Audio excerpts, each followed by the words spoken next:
Waheguru Ji Ka Khalsa, Waheguru Ji Ki Fateh. Welcome to this segment of Coach Gurbani's a-sabad-a-day. The recitation for the day is the third passage of Sola Bani, Rag Tanasri, Mahalla Pehla.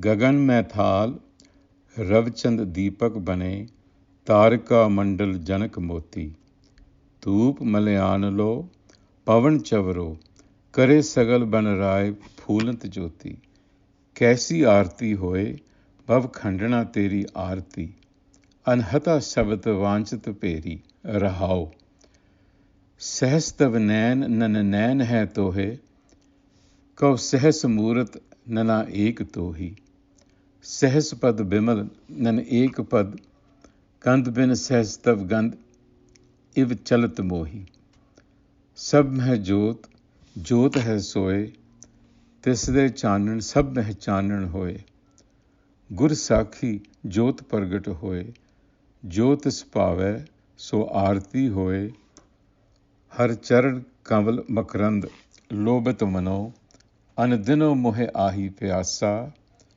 कृपा जल देह नानक सारंग को होए जाते तेरे नाय वासा. The refrain in this shabad, Kaisi Aarti Hoye Pav Khandana Teri Aarati, appears to be a rhetorical question and an exclamation at the same time. It captures both Guru Nanak's sense of wonder and awe that Guruji feels at the sight of nature in its fullest expression, as well as a response to an invitation to join in the ritual of Aarti at the temple in Jagannath Puri in present-day Orissa. It is quite likely that Guru Nanak visited Jagannath because he mentions the sandalwood trees that grow on the nearby Malayagar mountain ranges. So the ritual of Aarti to which he is responding involves waving a salver on which are lit oil lamps that are perfumed with sandalwood, decorated with jewels, flowers, and food offerings. And the salver is then moved in measured circular motions in front of an idol, typically representing the deity that is being propitiated. Guru Nanak's rejoinder to the invitation is very characteristic of him. Kaisi aarti hoye, he asks. And then there is a poetic outpouring as he points to nature and the rhythmic movements of the planets, the stars, the sun, and the moon, describing that as the real aarti or worship that is happening constantly and ceaselessly. And in fact, by pointing to nature as an example of the elements that are harmoniously performing a cosmic symphony, if you will, Guru Nanak is pointing to the inner nature of true worship and the goal that we ought to achieve, which is to overcome fear, and which is why he invokes the divine as the one that destroys fear, Bhavakhandana. Anhata sabat vaanchit pheri. The cosmic melody is constantly playing, he reminds us. This is yet another example of the Guru explaining the true import of worship, to attune oneself to the patterns of reality around us. The cosmic melody, Anhata Shabad, signifies spiritual or intuitive knowledge, which is woven into the fabric of creation. Gur Sakhi Jot Pargat Hoy. It is only through Guru wisdom, the principle of knowledge innate to us, it is only through that we can achieve the realization of Jyotis Pave, so Aarti Hoy, which is the pivot of Guru Nanak's entire teaching and centers around surrender to divine will. And in this line, he repeats it as a reminder, that is, to accept with contentment what comes to pass is the basis of true worship. And then the passage concludes eventually with a petition. Har charan kaval makarand lobat mano, andano mohe ai pyasa. Please grant me that lotus wisdom, a term used to describe self-knowledge.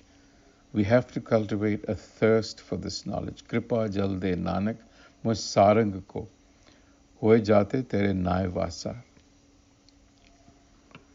The solar text, when we began it, started with the metaphor of a bride's anxiety and anticipation to instruct us to overcome fear and to walk across the threshold into the unknown. The fear of the unknown was not simply death or physical dissolution, but also the certainty that accompanies every moment in our lives. In the second stanza, the message was clear.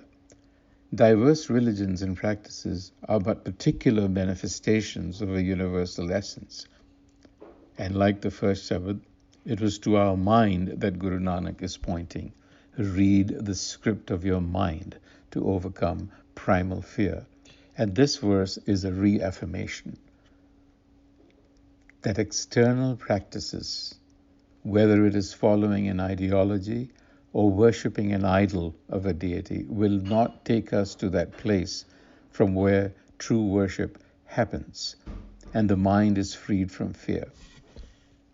An alternative interpretation views these outer elements as symbols of the inner universe, and in such an understanding, many of the terms used for the elements of nature have been used as symbols of our inner apparatus. For example, Gagan, literally the sky, has been used to denote the sky mind or our consciousness, and Rav and Chand have been used to denote knowledge. And therefore the rising of knowledge, or the inner sun, the dawn of knowledge, dispels the stars of our inner addictions and compulsive behavior, vikar, which finally breaks our fear, bhavakhandan, and so on. If seen in such a light, the message is unmistakable. Like the previous two Shabads, here too we are being asked to harness the divine wisdom, Gur Ka Shabad, that is inherent in us. So ironically though, in some Gurdwaras, ritualized Aarti is still sung to the accompaniment of the very Shabad that we are considering. And if I'm not mistaken, the burning of an oil lamp with clarified butter is a convention at Darbar Sahib. We wonder what readers would think of such superstitions and rituals.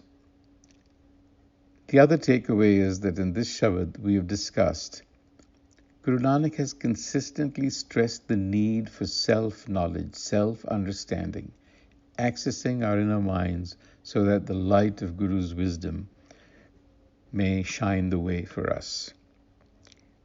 And we leave you with these thoughts until the next time. Vaheguru Ji Ka Khalsa, Vaheguru Ji Ki Fateh.